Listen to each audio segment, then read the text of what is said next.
Okay, parents, your kids are going to turn out just fine.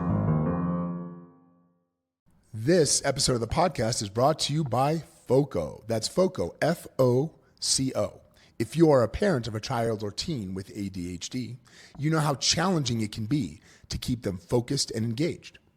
Foco is the all-natural solution for ADHD, whether it's for school, homework, or just everyday activities. Foco helps your child or teen stay calm and attentive. Before trying prescription drugs like Adderall that can come with harsh side effects, I recommend you try Foco. Visit ThinkFoco, that's ThinkFoco, thinkfoco.com for more information. Parents, your kids are going to turn out just fine. This is the Your Kids Will Be Fine podcast. I am Dr. Michael Milobsky, board certified pediatrician, parent of 7, grandparent of 3. On Your Kids Will Be Fine, we're here to help parents sort through the glut and overwhelming amount of information that comes at us, help us understand what's really important, help to decrease our anxiety around the parenting choices that we make, and help us understand that your kids will be fine. And you can find us on all platforms, wherever you find podcasts, Apple, Spotify, and any other platform where you get your podcasts. This week, we are going to talk about the big article that came out. The Surgeon General apparently has discovered or acknowledged that, hey, guess what? Parenting is hard. Newsflash. And that parents' mental health might actually be suffering. And so let's talk about what the Surgeon General is talking about. And let's talk about some real world things. Some of these things we've talked about at other podcasts, but let's talk about what parents can actually do to help address this issue. So the Surgeon General is acknowledging what I think everybody who's been a parent more than a minute already knows, which is that raising kids in this unique environment that we find ourselves in 2024 is extremely challenging. It's perhaps harder and more challenging than raising kids in any other era before this. And the way I'm coming at this is I'm someone who has been a pediatrician for 25 years. And I have raised kids in the 90s, the 2000s, and the 2010s, all the way up through now. My youngest children are currently in high school. And I can say that there are some unique challenges and things that specifically make raising kids in this environment, in this milieu, more challenging and perhaps more mentally taxing than before. So what are those things? Well, I think the first thing that we try to address on this podcast, and many other podcasters in this space, I think, are working on. I'm going to mention specifically the new podcast by one of my favorite authors in the parenting sphere, Emily Oster, who has a podcast coming out starting this week called Raising Parents. Many of my patients, and I'm sure many of the people who are hearing this podcast perhaps have been exposed to some of her work around parenting, specifically through her book, Crib Sheets. And, there is a never-ending stream of influencers, experts coming at you from social media, coming at you through your podcasts, telling you all of the top 5 ways to do this, the top 3 ways to make your kids do this. And it's seemingly never-ending. It often makes us feel, instead of more secure, this constant sense of unease, this constant sense of inadequacy and insecurity and anxiety that, why am I not getting this? Why is this not happening for me? What am I doing wrong? There's this constant sense that you're not getting it right. Combine that with the fact that there is a definite more focus on the fact that intensive parenting has become more socially the norm. What do I mean by intensive parenting? The idea that if you simply spent more time, energy, resources, and money pouring into your kids' experiences, that you can somehow engineer an outcome that you want. We talked about this on the last podcast a little bit about the difference between engineering versus parenting as shepherding, and we'll bring that up again. But there is this idea that if you just do enough the way, spend more time, energy, resources, money, you will create the outcome that you want, the right academic outcome, the right athletic outcome, the right personality outcome. This will all be something that you can control and manage. And what I have observed, both in my own parenting journey and in sharing in the parenting journey of literally conservatively tens of thousands of other families over the years, that is simply not true.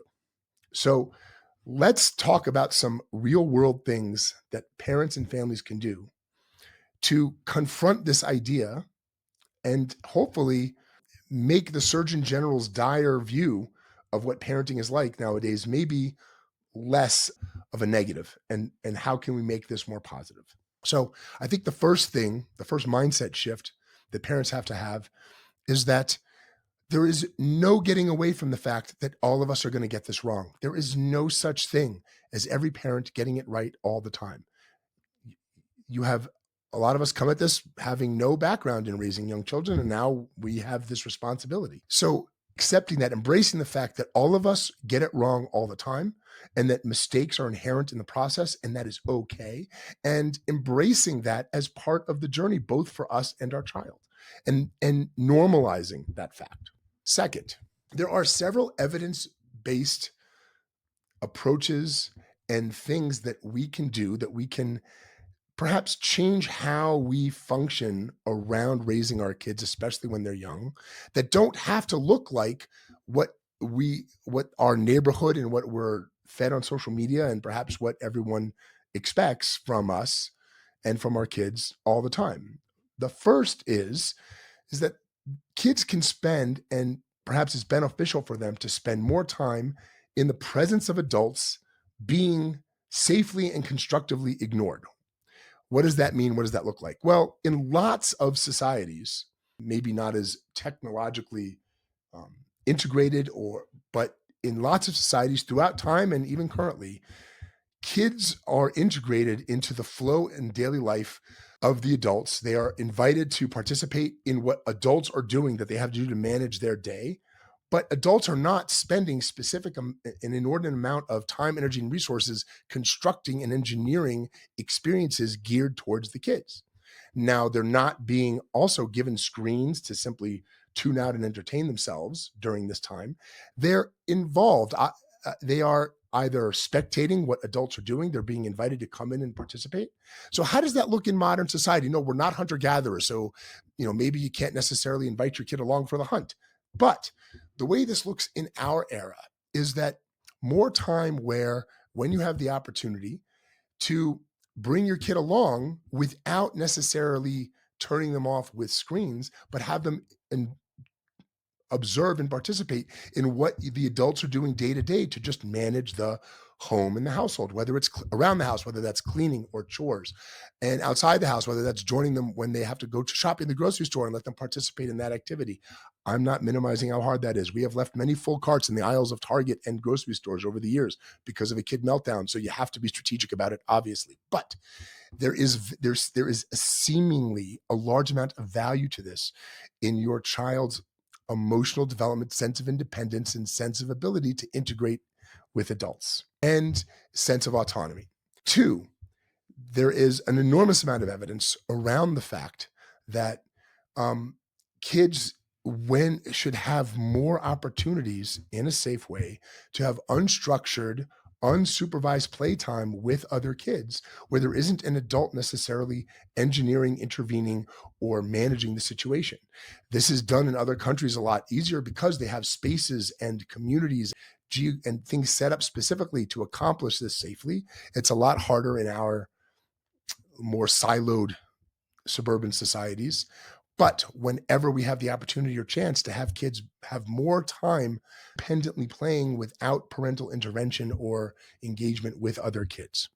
And so this isn't necessarily all about screen time. People have to strategically use screen time when they have to use it. But accepting the fact that we all make mistakes, changing our mindset a bit on how we structure our kids' engagement and interaction with us through the day, not over-engineering their time. We can get away from this intensive parenting idea a lot more, and perhaps decrease the load on us, decrease our sense of anxiety, decrease our sense that we're never getting it right, and improve our sense of confidence. Many families don't have the opportunity to live near extended family anymore. That used to be the norm, but for many families in my practice, they are living remote from their families of origin. They don't have the benefit of the parents and the grandparents to be part of their kids' communal life.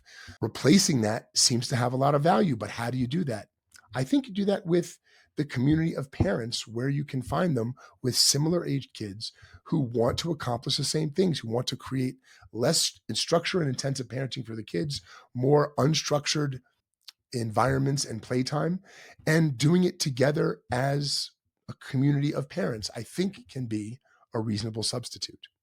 So there's this idea is a recurring theme in our podcast. It's something we want to constantly try and reinforce, that parents need to maybe tune out some of the information overload and be less intensive in their parenting and structured in their parenting. Remember, as I said this before, your child is born with over 400 psychological traits that will emerge as they mature that have nothing to do with you. So the idea that you can somehow, through intensive parenting, engineer a particular outcome for your child is simply not true. So knowing that, we can maybe give ourselves a little more grace, give ourselves a little forgiveness, and that we can be a little bit more relaxed on feeling that we have this daily responsibility to create a certain child through our intensive intervention, because that simply isn't what science tells us, what developmental psychology and genetics and behavioral psychology all tells us about how children come out. Remember, instead of being the engineer, it's way easier and way healthier for your kid, perhaps, to think of ourselves as shepherds. Shepherds have to find the healthy, nurturing environment for our kids to live in and grow in. They're responsible for feeding and caring and tending to the sheep's well-being and needs, but they don't engineer the sheep. So let's think of ourselves more as shepherds. Let's have our kids spending quality and quantity time with them, but that isn't necessarily about engineering and structured intervention for their experience, but just being part of our world in an unstructured way, giving them more unstructured time away from direct parent supervision. All of this seems to be things that we can find creative ways to increase in our children's lives and improve our own mental health around parenting. So I hope this helped. Looking forward to your comments. As always, look for us at yourkidswillbefine.com. You can download all the shows and leave us comments. Our YouTube channel, Your Kids Will Be Fine Podcast, and all platforms where you find podcasts. Looking forward to next week.